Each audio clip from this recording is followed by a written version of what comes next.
dirimu bukan siapa-siapa. Jangan pernah merasa diri kita ini tidak punya bakat apa-apa. Kalau benar apa punya bakat apa terus main BPD. Mungkin banding ya. Tidak berarti kalian harus tekuni mana nih, masak kah, nari kah, gambar kah, nyanyi kah, main musik kah, futsal kah, basket kah, IT kah, atau apapun. Kita saja yang menggunakan bakat kita. Tetapi yuk digali terus dan jadikan itu kepercayaan dirimu. Walaupun orang lain nggak lihat aku sebagai seorang istimewa, tetapi Tuhan sendiri yang ngomong aku istimewa, ya kan? Tuhan sendiri yang ngomong bahwa aku berharga, maka di kehidupannya dan mungkin juga di kehidupan kita. Dan kita belajar dari kesaksian hidup kakaknya. Siapa ini teman-teman? Dari siapa itu? Dancer siapa? Berawal dari As. Inisialnya Agnes Monica. Yang tahu apa Monica? Yang go internasional itu, yang dari Surabaya teman-teman. Masa kecil saya nggak begitu bahagia sebenarnya. Dari sejak dalam kandungan mama saya, anak ini bawa apes di keluarga. Gitu. Jadi harus digugurin. Karena waktu saya masih kecil, udah ada roh kepahitan ya dari kedua orang tua saya. Saya nggak ada cinta kasih dari mama sama papa, jadi saya mencari tempat lain. Kata teman saya, kamu ikut aku aja, nanti kamu pasti seneng di situ. Karena di situ semua teman-teman akan ngumpul di sana, kamu akan punya banyak teman baru. Saya masuk di grup itu, saya ikut ujian kenaikan tingkat. Ujiannya itu kita harus pergi ke Malang. Kita harus pergi ke tempat-tempat kayak kuburan-kuburan gitu ya untuk supaya dapat ilmu. Terus harus pergi ke pantai selatan untuk latihan lawan ombak. Saya lakuin semuanya, saya nggak takut. Itu tahun yang ketiga, ilmu saya sudah luar biasa. Akhirnya saya kontrak secara spiritual dengan dia. Malam ini kamu harus bunuh mama kamu untuk saya.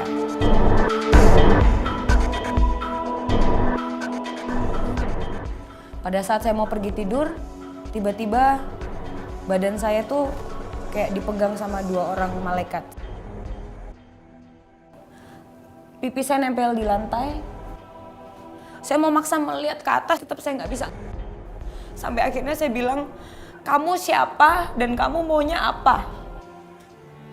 Saya lihat ke bawah, saya cuma lihat dua kaki, ada bekas pakunya.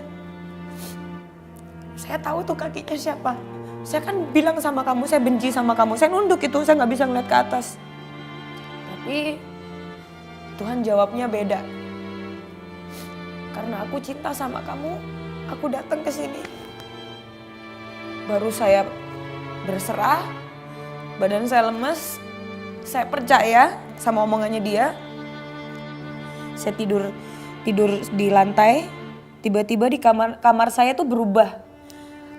Dari sebelah kiri sampai ke kanan tuh seperti kayak cermin. Yang lihat saya sakit hati, saya dipukuli mama saya dibully sama teman saya dibully sama kakak-kakak saya. Kalau saya ngomong sama orang tua saya nggak didengar. Itu semuanya kepahitan semuanya. Terus saya bilang, this is the reason why I hate you God.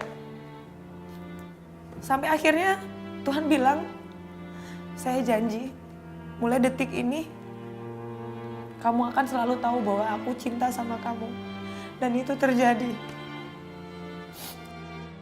Mama saya posisinya udah yang kayak orang udah sekarat. Papa saya tidur di sampingnya. Saya pegang kakinya mama, saya bilang, Mama bangun Ma. Mama udah gak bisa ngomong, sama sekali udah gak bisa ngomong. Dan itu saya yang bikin dengan ilmu-ilmu saya. Saya bangunin mama saya nangis. Saya bilang, Mama dengerin saya ngomong aja ya. Saya cerita, Ma, harusnya malam ini saya harus bunuh Mama. Karena saya harus barter nyawa Mama sama si iblis supaya bisa saya hidup senang. Tapi hari ini saya ngelihat Tuhan, Ma. Saya bilang, saya ngelihat kakinya. Tuhan datang di kamar saya, Tuhan bilang kalau Tuhan cinta sama saya. Jujur saya benci sama Mama. 3 tahun saya benci sama Mama. Tapi kalau Tuhan aja yang bisa begitu baiknya mau maafin saya pun mau maafin mama. Lalu aku pikir mustahil aku bisa lepas dari grup itu, tapi buktinya saya bisa lepas. Saya bilang itu. Tuhan selalu membuat saya merasa spesial dengan pengalaman hidup yang pernah saya dapatkan. Justru bukan harus menjadi terkenal dulu baru Tuhan sayang sama saya, enggak. God love you just the way you are.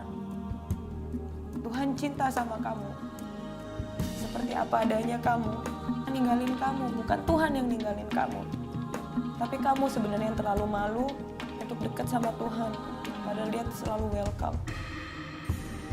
Hingga saat ini saya akan terus bercerita betapa baiknya Tuhan atas kehidupan saya. Karena mujizat itu nggak pernah stop sejak saat itu. Terus.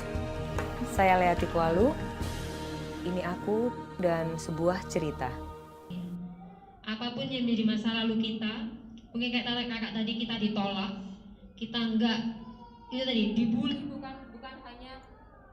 bukan hanya dibully sama teman-teman, sama saudara kita, bahkan sama keluarga kita yang harusnya menjadi tempat aman kita pulang, malah dibully sama kakak-kakak, malah dibully sama orang tua. Tapi ingat, Tuhan menganggap kita berharga. Oke?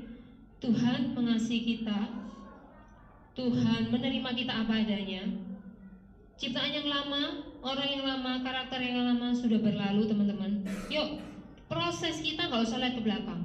Proses kita ini jalani hidup kita sebagai ciptaan yang baru. Gimana sih bisa survive dalam kebenaran? Gimana sih caranya bisa survive dalam nggak gosip lagi? Gimana supaya survive tidak merokok, tidak berbohong? Gimana supaya survive caranya supaya kita bisa nggak marah-marah sama orang tua, tetap nurut?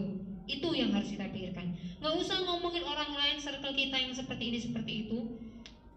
Yuk fokus sama diri kita, ya. Fokus sama diri kita karena Tuhan mengasihi kita. Teman-teman, ada kertas. Udah, semuanya udah dapat? Silakan diuntel-untel, apa ya? Di wrinkle, diuntel-untel, diremes-remes. Oh iya sih. Ya, apa-apa, it's okay. Ya, nah, habis itu dibuka, teman-teman. Tadi awalnya kalian mendapatkan kertas yang sangat mulus, yang sangat rapi.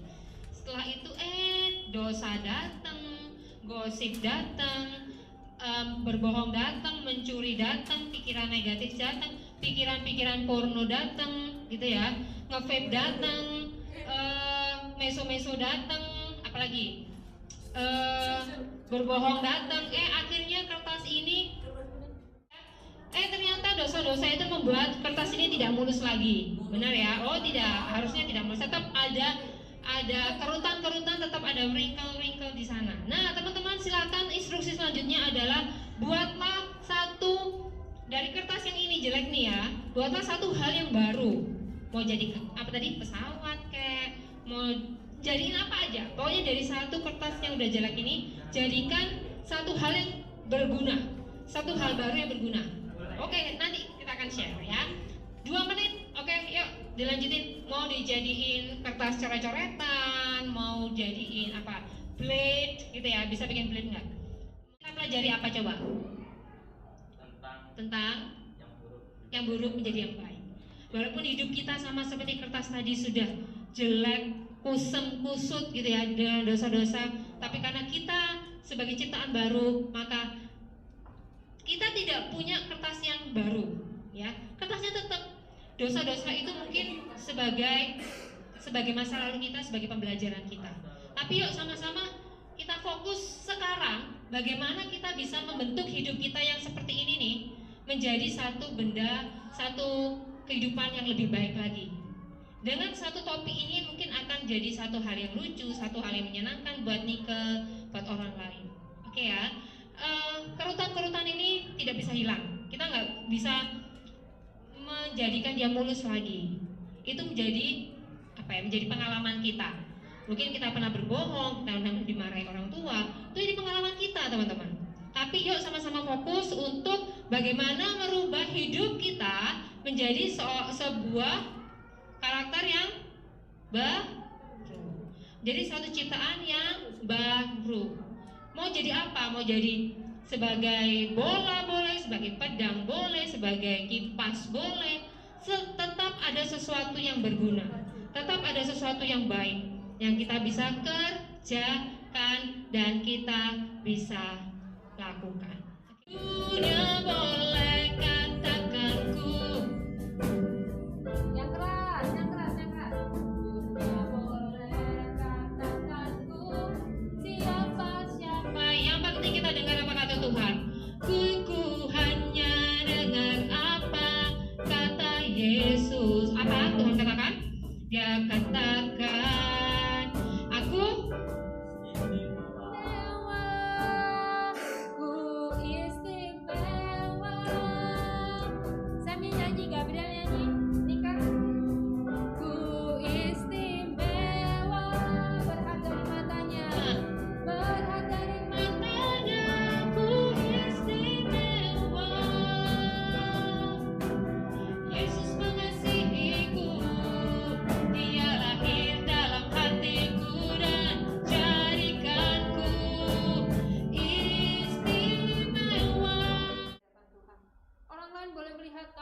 sebagai orang yang tidak berharga. Mungkin orang lain banyak membuli kami, bahkan mungkin keluarga kami membenci kami. Tuhan, tapi kami hanya mau dengar apa kata Tuhan. Bahwa kami berharga di hadapan, bahwa kami istimewa di hadapan Tuhan, dan kami adalah pribadi yang berharga, pribadi yang indah. Kami adalah ciptaan baru Tuhan. Mampukan setiap kami anak-anak-Mu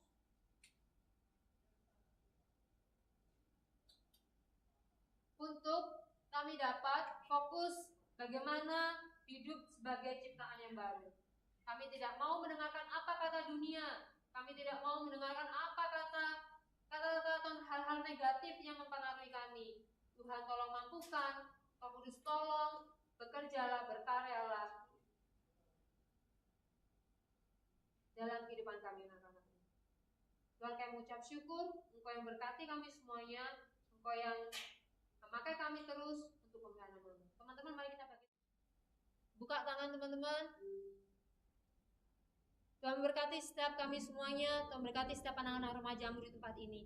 Berkati Nika, berkati Michelle, berkati Morris, Selo, berkati Gabriel, Bintang, berkati Samuel, berkati Kevin, Gabriel, JJ. Berkati kami semuanya yang sudah hadir pada pagi hari ini. Bila kami dapat terus bertumbuh di dalam Tuhan sebagai ciptaan yang baru, ciptaan yang mengasihi Tuhan. Dan biarlah kami dapat menjadi berkat lewat tangan, kaki, pikiran, mulut kami, hati kami, dimanapun kami berada. Dan biarlah tangan Tuhan yang menyertai kami, tuntunan Roh Kudus selalu membimbing kami dari hari ini dan untuk selama-lamanya. Terpujilah nama-Mu, di dalam nama Tuhan Yesus kami mengucap syukur. Yang bersama katakan, amin. Thank you semuanya, Tuhan berkati. Kasih salam sebelah sebelahnya yuk, Tuhan berkati.